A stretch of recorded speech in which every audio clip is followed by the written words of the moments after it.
तो यार खेसारी लाल यादव का अफेयर सॉन्ग रिलीज हो गया और राजकुमार राव चोंगा ले के ही पूक रहे हैं। तेरा मेरा जब से अफेयर हो गया। मतलब लोगों को बता रहे हैं कि अफेयर सॉन्ग आ गया। लेकिन यार उससे क्या, आज भी सवाल तो वही है कि फिल्म में तो ये गाना आया ही नहीं। और जिस दिन फिल्म रिलीज हुआ उस दिन 2 घंटा 29 मिनट लोग थिएटर में बैठ के ये सोच रहे थे कि खेसारी लाल यादव का गाना देखने को मिलेगा। लेकिन उन सारे लोगों को खेसारी लाल यादव का अफेयर सॉन्ग सिनेमा हॉल में देखने को मिलता ही नहीं है। और उसको एकदम सेपरेटली आज रिलीज किया गया है, वो भी यूट्यूब पर। तेरा मेरा जब से अफेयर हो गया। और हमारा सवाल कल भी यही था कि गाना जब फिल्म के लिए बना है तो फिल्म में आना चाहिए। और आज भी वही सवाल है कि भाई फिल्म में नहीं आया, यूट्यूब पर आ गया। अब बताइए इसमें मैं क्या कोई गलत सवाल पूछ लिया? नहीं, लोग मैसेज में भरमार कर दिए हैं कि ये देखो बोल रहे थे कि नहीं आएगा और आज आ गया। अरे भाई मैंने उस दिन भी यही बोला था कि फिल्म में नहीं आया है और आज भी मैं यही बोल रहा हूं कि फिल्म में नहीं आया है।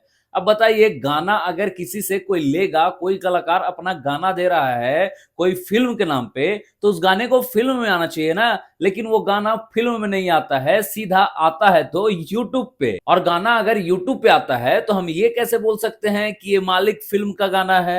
अबे भाई इसको सेपरेटली तुम यूट्यूब पे चढ़ा देते हो और मालिक फिल्म में कहीं दिखाते ही नहीं हो, तो हम इस गाने को आखिर कैसे बोल सकते हैं कि ये गाना एक्टर राजकुमार राव का फिल्म मालिक का था? बताइए, कहीं कुछ गलती अगर बोल रहे हैं तो कमेंट सेक्शन में जरूर बताइएगा कि हाँ आप गलत बोल रहे हैं। लेकिन मैं यार बिल्कुल गलत नहीं बोल रहा हूं, मैं कल भी वही पूछ रहा था और आज भी वही पूछ रहा हूं। हाँ, गाने को यूट्यूब पे आने से एक बात जरूर कह सकते हैं कि खेसारी लाल यादव ने गाने को हिंदी में गाया और उस पे एक्टिंग किए हैं राजकुमार राव, बस इससे ज्यादा कुछ नहीं। बाकी गाना रिस्पांस बढ़िया कर रहा है। 10 घंटा में जब हम ये वीडियो बना रहे हैं तो 10 घंटा हो रहा है इस गाने को आए हुए और 10 घंटा में 2 मिलियन व्यूज इस पे चला गया है। हालांकि जब माहौल गरम गरम था, यानी कि जब फिल्म आया था, उस समय इस गाने को अगर लाया जाता तो दोनों पे असर आपको साफ दिखाई पड़ता, चाहे वो फिल्म हो या फिर ये गाना हो। मतलब दोनों पे दबा के व्यू आता। और खेसारी लाल यादव के इस गाने को अगर फिल्म में डाल दिया जाता तो उसका भी रिएक्शन बहुत जोरदार होता, क्योंकि खेसारी लाल यादव के जितने भी फैंस हैं